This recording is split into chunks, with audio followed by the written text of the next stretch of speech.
സാധാരണ ഞങ്ങൾ റിവ്യൂ ചെയ്തുകൊണ്ടായിരുന്നത് കാറും ബൈക്സൊക്കെ ആയിരുന്നു. ഇന്ന് നമ്മൾ അതിൽ നിന്ന് കുറച്ച് വ്യത്യസ്തമായിട്ടാണ് നമ്മളൊരു പുതിയൊരു വണ്ടിയായിട്ടാണ് നിങ്ങളുടെ മുമ്പിൽ വന്നേക്കുന്നത്. ഇന്ന് നമ്മുടെ ഇപ്പോൾ ഉള്ളത് അശോക് ലൈലൻ്റെ ഈ ഒരു മിനി ട്രക്കാണ്.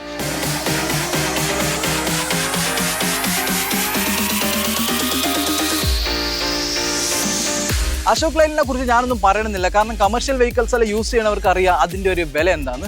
ആൻഡ് എൻ്റെ ഓർമ്മ ശരിയാണെങ്കിൽ ഞാനൊരു 4ാം ക്ലാസ് പഠിക്കുമ്പോൾ ഞങ്ങളുടെ വീടിൻ്റെ അടുത്തും ഒരു അശോക് ലൈലിൻ്റെ ഒരു വണ്ടി ഉണ്ടായിരുന്നു. അതിലൂടെയാണ് ഞാൻ അശോക് ലൈൽ എന്ന് പറഞ്ഞാൽ ആദ്യമായിട്ട് പേര് കേൾക്കുന്നത്. സോ ഇന്നത്തെ ഈ വീഡിയോയിൽ ഈ അശോക് ലൈലിൻ്റെ മിനി ട്രക്കിൻ്റെ കാര്യങ്ങൾ എന്താണെന്ന് നോക്കാം. ഇതൊക്കെ ആര് വാങ്ങണം, ആര് വാങ്ങരുത്, എന്തിന് വാങ്ങണം എന്നൊക്കെ നമുക്ക് ഈ വീഡിയോയിൽ നോക്കാം. അപ്പം നമുക്ക് നേരെ വീഡിയോയിലേക്ക് കിടക്കാം.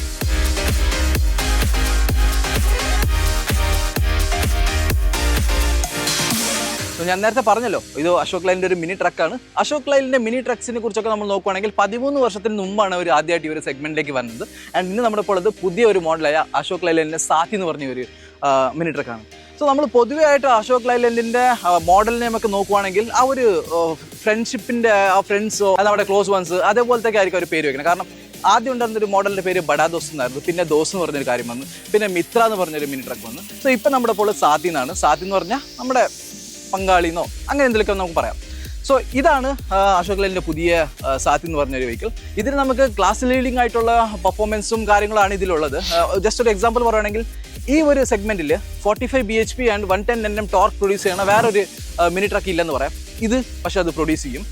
ഇതിൻ്റെ റൈവൽസിനെ ഒക്കെ വെച്ച് നോക്കുമ്പോൾ വളരെ മികച്ചിട്ടാണ് ഈ ഒരു വണ്ടി വന്നേക്കുന്നത്. ആൻഡ് ആദ്യം നമുക്ക് ഇതിൻ്റെ ഡിസൈനെ കുറിച്ച് സംസാരിക്കാം. സോ പൊതുവെ അശോക് ലൈലൻ്റെ ഒരു ഡിസൈൻ ലാംഗ്വേജ് ആണ് നമുക്ക് ഇതിലും കാണാൻ പറ്റുന്നത്. സോ കുറച്ച് ഫ്ലാറ്റ് ആയിട്ടുള്ള ഒരു ഡിസൈനാണ് നമുക്കിത് കാണാൻ പറ്റുന്നത്.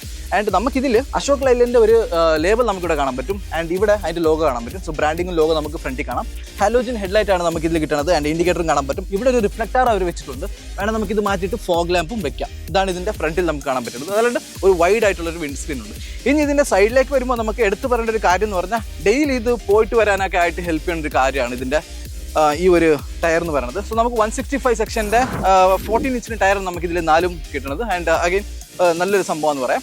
സോ ഇതിൻ്റെ സൈഡിൽ നമുക്ക് അശോക് ലൈലൻഡ് സാത്തി എന്ന് പറഞ്ഞൊരു ബാഡ്ജിങ് കാണാൻ പറ്റും. ഈ എസ് എന്ന് പറയുന്നത് ഒരു ഓറഞ്ചിലാണ് നമുക്ക് പകുതി ഫിനിഷ് ആക്കുന്നത്. ആൻഡ് LX എന്ന് പറഞ്ഞതിൻ്റെ ഒരു വേരിയൻ്റ് ആണ് നമുക്കിത് ഇവിടെ കാണാം. ആൻഡ് ബ്ലാക്ക് കളറിൻ്റെ ഓറിയോ നമുക്ക് കാണാൻ പറ്റും. ആൻഡ് സൈഡിലേക്ക് വരുമ്പോൾ നമുക്ക് വളരെ വിശാലമായിട്ടുള്ളൊരു ബെഡാണ് നമുക്കിതിൽ കാണാൻ പറ്റുന്നത്. സോ ഇതിൻ്റെ കപ്പാസിറ്റിനെ കുറിച്ച് പറയുകയാണെങ്കിൽ ആൾമോസ്റ്റ് 1120 കിലോഗ്രാമിൻ്റെ പേലോഡ് കപ്പാസിറ്റിയാണ് ഇതിലുള്ളത്. ആൻഡ് ഇത് കുറച്ച് വളരെ വൈഡ് ആയിട്ടുണ്ട്. ആൻഡ് കുറേ പേര് നമ്മൾ കണ്ടിട്ടുണ്ട് ഇതിനെ കുറച്ച് കസ്റ്റമൈസ് ഒക്കെ ചെയ്യും. അതായത് ബോക്സ് പോലെയൊക്കെ ചെയ്ത് അവരുടെ ഒരു സാധനങ്ങളൊക്കെ വെച്ച് കൊണ്ടുപോകാനായിട്ട് അങ്ങനെയും ചെയ്യും. സോ നമുക്കിത് എടുത്തിട്ട് വേണ്ടിയ പോലെ നമുക്കിത് കസ്റ്റമൈസ് ചെയ്യാം. ആൻഡ് വളരെയധികം സാധനങ്ങളൊക്കെ നമുക്കിതിൽ അടുക്കി വയ്ക്കാം. ആൻഡ് 1120 ആണ് ഇതിൻ്റെ കപ്പാസിറ്റി വരുന്നത്. ആൻഡ് ഇവിടെ ഒരു വിൻഡോയും കൊടുത്തിട്ടുണ്ട്. സോ ഡ്രൈവറുമായിട്ട് നമുക്ക് കമ്മ്യൂണിക്കേറ്റ് ചെയ്യാനായിട്ട് നമുക്ക് ഇവിടെ ഒരു വിൻഡോ കൊടുത്തിട്ടുണ്ട്. ആൻഡ് ഡ്രൈവർ അതിനെ ഓപ്പൺ ചെയ്യേണ്ടി വരും. സോ ഇതാണ് ഇതിൻ്റെ റിയറിൽ കിട്ടുന്നത്. ഇനി നമുക്ക് ഇതിൻ്റെ അകത്ത് പോയിട്ട് എന്തൊക്കെയുണ്ട് നമുക്ക് നോക്കാം.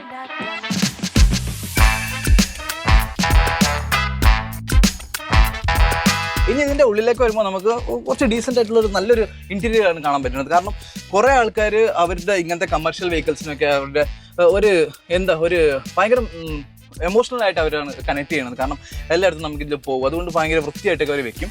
സോ അങ്ങനത്തെവർക്കായിട്ട് ഇതൊരു നല്ലൊരു ഓപ്ഷനാണെന്ന് പറയാം. നമുക്കിവിടെ നല്ല ഡീസൻ്റ് ആയിട്ടുള്ളൊരു ഇൻറ്റീരിയർ നമുക്ക് കാണാൻ പറ്റും.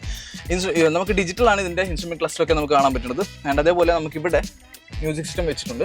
ഇത് വേണം നമുക്ക് എടുത്തിട്ട് വേറെ എന്തെങ്കിലുമൊക്കെ നമുക്കിവിടെ വെക്കാം. അതായത് കുറച്ച് ടച്ച് സ്ക്രീനൊക്കെ വേണമെന്നുണ്ടെങ്കിൽ നിങ്ങൾക്ക് വേണേൽ കസ്റ്റമൈസ് ചെയ്യാം.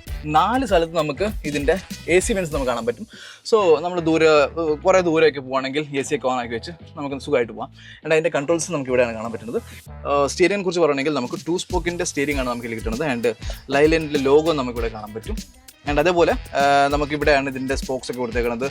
5 സ്പീഡ് മാനുവൽ ഗിയർ ബോക്സ് ആണ് നമുക്കിത് കിട്ടുന്നത്. ഹാൻഡ് ബ്രേക്ക് നമുക്ക് ഇവിടെ കൊടുത്തിട്ടുണ്ട്. ഇവിടെ ഹാൻഡ് റെസ്റ്റ് കൊടുത്തിട്ടുണ്ട്. വേണം നമുക്കിത് ഊരി മാറ്റി ചില സാധനങ്ങൾ വേണം ഇവിടെ വെച്ചിട്ട് കൊണ്ടുപോകാനും നമുക്ക് സാധിക്കും. കാരണം ഒരാൾ മാത്രം പോകണമെങ്കിൽ പുറകിലും ലോഡ് ചെയ്തിട്ട് നമുക്ക് ഇവിടെയും സീറ്റിലും വെച്ച് സാധനങ്ങളൊക്കെ വെച്ച് പോകാം. അപ്പോൾ ആ സമയത്ത് നമുക്കിത് റിമൂവ് ചെയ്താൽ മതി. ഇവിടെയും കുറേ ലോഡൊക്കെ വെച്ചിട്ട് നമുക്ക് പോകാം. ഇതാണ് ഇതിൻ്റെ ഇൻറ്റീരിയർ നമുക്ക് കാണാൻ പറ്റുന്നത്. അതല്ലാണ്ട് ഒരു IRV നമുക്കിവിടെ കാണാം. ആൻഡ് ഇവിടെ ഒരു കബ്ബിഹോൾ നമുക്ക് കാണാൻ പറ്റും. ഇത് ആൻഡ് ഇതൊക്കെയാണ്. ആൻഡ് സ്പീക്കർ ഉണ്ട് നമുക്കിവിടെ. ഇവിടെ 2 സ്പീക്കറും വെച്ചിട്ടുണ്ട്. സോ പാട്ടൊക്കെ വേണം കേട്ട് പോകാനായിട്ട് ഹെൽപ്പ് ചെയ്യും. ഇതാണ് നമുക്ക് ഈ ഒരു അശോക് ലൈലൻഡ് സാത്തിയുടെ ഇൻസൈഡ്, അതായത് ഇൻറ്റീരിയർ നമുക്ക് കിട്ടുന്നത്. ഇനി ഈ ഒരു മിനി ട്രക്കിൻ്റെ വാറന്റിയെ കുറിച്ച് നോക്കുകയാണെങ്കിൽ 5 ഇയേഴ്സ് അല്ലെങ്കിൽ 2 ലക്ഷം കിലോമീറ്റർ. സോ ഈ ഒരു സെഗ്മെൻറ്റ് വെച്ചിട്ട് തന്നെ ഇതൊരു വളരെ അധികമാണ്. പെർഫോമൻസ് കുറിച്ച് നോക്കുകയാണെങ്കിൽ 45 bhp ആൻഡ് 110 Nm ടോർക്കാണ് നമുക്കിത് പ്രൊഡ്യൂസ് ചെയ്യുന്നത്. ടോപ്പ് സ്പീഡ് നോക്കുകയാണെങ്കിൽ 85 കിലോമീറ്റർ വരെ നമുക്ക് ഇതിൻ്റെ ടോപ്പ് സ്പീഡ് റീച്ച് ചെയ്യാൻ പറ്റും. സോ നമുക്ക് ഒരു ദിവസം നമ്മൾ 3 ട്രിപ്പ് അടിക്കുന്നവർക്ക് 5 ട്രിപ്പ് വരെ വേണമെങ്കിൽ അടിക്കാം. കാരണം അത്രയ്ക്കും പെർഫോമൻസ് ആണ് നമുക്ക് ഈ ഒരു വെഹിക്കിളിൽ നിന്ന് കിട്ടുന്നത്. സോ ഇനി ഇതിൻ്റെ പ്രൈസിനെ കുറിച്ച് സംസാരിക്കുകയാണെങ്കിൽ 6.6 lakhs to 6.75 lakhs വരെയാണ് ഇതിൻ്റെ എക്സ്ഷോറും പ്രൈസ് പോകുന്നത്. സോ അഗൈൻ ഒരു നല്ലൊരു പ്രൈസാണെന്ന് പറയാം. കാരണം ഇത്രയും ഫീച്ചേഴ്സൊക്കെ ഇതിൻ്റെ റൈവൽസിനെ വെച്ച് നോക്കുമ്പോൾ നമുക്ക് ഇതിൻ്റെ പെർഫോമൻസ് ഡബിളാണ്, ഇതിൻ്റെ ഫീച്ചേഴ്സൊക്കെ ഡബിളാണ്. സോ എന്തായാലും ആ ഒരു പ്രൈസ് റേഞ്ചിൽ തന്നെയാണ് ഈ ഒരു മിനി ട്രക്ക് നമുക്ക് കിട്ടണമെന്ന് പറയാം. സോ ഇതാണ് അശോക് ലൈലൻഡിൻ്റെ 7നെ കുറിച്ച്. ആൻഡ് നിങ്ങൾക്ക് ഈ വീഡിയോയെ കുറിച്ച് എന്താ അഭിപ്രായം എന്ന് കമൻറ്റിൽ അറിയിക്കാം. ആൻഡ് ഈ ഒരു വണ്ടിനെ കുറിച്ച് നിങ്ങളുടെ അഭിപ്രായങ്ങളും ഞങ്ങളെ കമൻറ്റിൽ അറിയിക്കാം. സോ നമുക്ക് അടുത്ത വീഡിയോയിൽ പിന്നെയും കാണാം. It's me Abhishek Mohandas signing off.